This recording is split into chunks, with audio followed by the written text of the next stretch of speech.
हमारे समाज में ये साफ है कि अगर बेटा कुछ नहीं करता है तो शादी कर दो, लेकिन शादी के बाद क्या होता है देखिए। परेशान करके रख दिया इस लड़के ने, समझ में नहीं आता करूं तो क्या करूं। भाभी आप ऐसा क्यों नहीं करती, ब्रिजेश की शादी करवा दीजिए। शादी के बाद ना हर लड़का सुधर जाता है, क्योंकि उसके ऊपर जिम्मेदारी जो आ जाती है।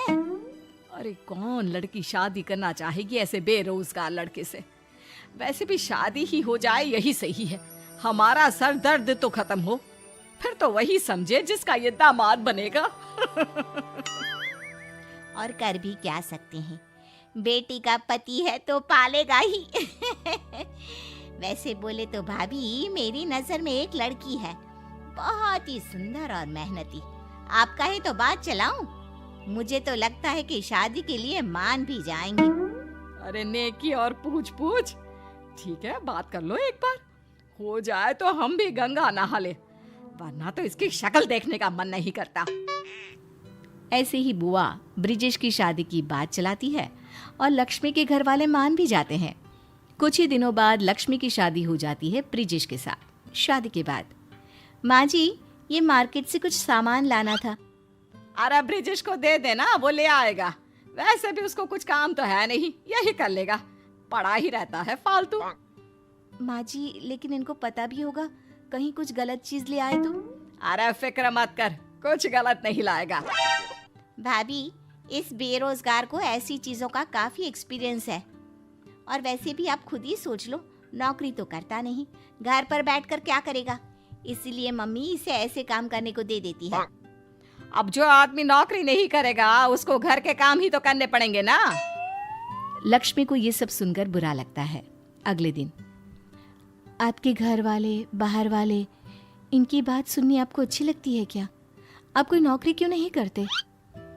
नौकरी तो मैं भी करना चाहता हूँ, लेकिन मैं अपना ही कोई छोटा सा बिजनेस शुरू करना चाहता हूँ, और माँ इसके लिए तैयार नहीं होती, कहती है बहुत पैसा खर्च होगा, क्या पता चले ना चले। आप लोगों ने तो कोशिश करने से पहले ही हार मान ली। अगर आपको अपना ही कोई बिजनेस शुरू करना है तो मैं आपकी मदद करूंगी। क्या सच्ची में? लेकिन कैसे? देखिए आपको पैसों की जरूरत है ना, आप कुछ पैसे माँ जी से मांगी, कुछ पैसों का इंतजाम मैं करती हूँ। शाम को ब्रिजेश अपनी माँ से पैसों की बात करने के लिए जाता है।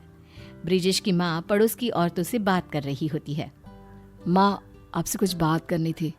हाँ तो बोल ना, यहाँ कौन सा कोई पराया बैठा है, सब अपने ही तो है, बोल क्या बात है। बोलिए ना, आप चुप क्यों खड़े हैं? अब माँ मैंने अपना एक बिजनेस शुरू करने का सोचा है, लेकिन क्या? माँ जी उसके लिए थोड़े पैसे लगेंगे, अगर आपके पास है तो। मेरे पास नहीं है कोई पैसे वैसे, लगता है इसका अभी तक बिजनेस का भूत उतरा नहीं। तुम्हारे ऊपर पैसे लगाने से अच्छा है कि मैं पैसों को आग लगा दूं। अरे नौकरी कर जाकर। लगता है ब्रिजेश ने काम करने का मन बना लिया है। मैं तो कहती हूँ जो बोल रहा है करने दो, कहीं बाद में मन बदल गया तो। अरे कुछ नहीं, ये बस पैसे खर्च करवाएगा, बिजनेस करना इसके बस की बात नहीं, उसके लिए दिमाग चाहिए। बोल तो तुम सही रही हो, बिजनेस करना हर किसी के बस की बात नहीं, और वैसे भी कौन जाने बिजनेस चले भी या नहीं। अरे कैसी बीवी है जो पति को नौकरी के लिए भी नहीं बोल सकती। बहू तो अंदर जा और बाकी का काम कर। रात को, तुमने देखा ना, तभी माँ से मैं इस बारे में कोई बात नहीं करता था। तुमने देखा उन्होंने कैसे एकदम से मना कर दिया, उन्होंने इसके बारे में एक बार सोचा तक नहीं, बस सबके सामने मेरा अपमान कर दिया। माँ जी को ऐसे बिना सोचे मना नहीं करना चाहिए था, लेकिन उनके मना कर देने से कुछ नहीं होता। तो क्या करेंगे लक्ष्मी, मुझे तो कुछ समझ में नहीं आ रहा। बिना पैसे लगाए हम कोई भी बिजनेस शुरू नहीं कर सकते।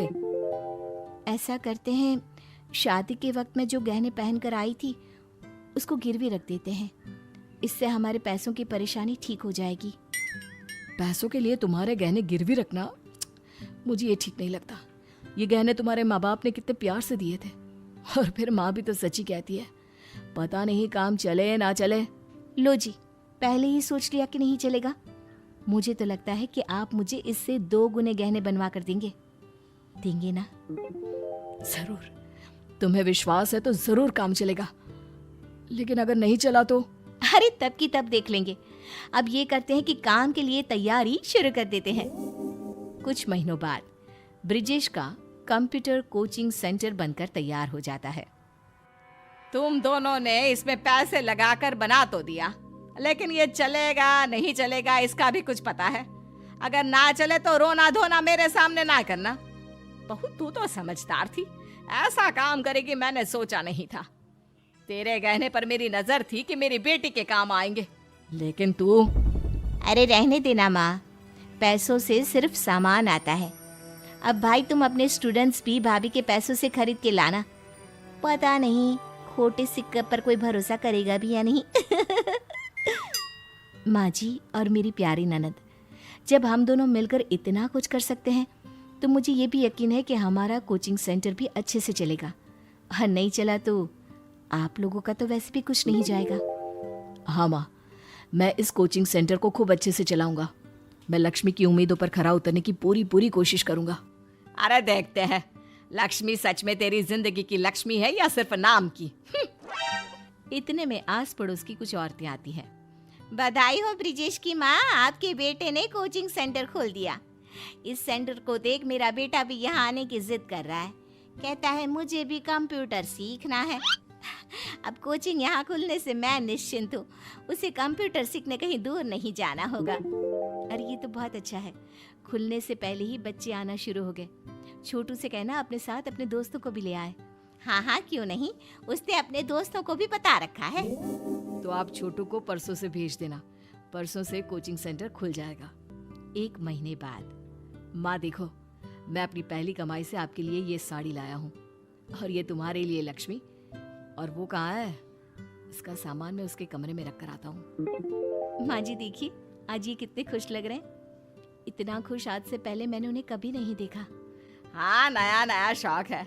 खुश क्या दिखेगा जब सारा दिन सोता रहता था।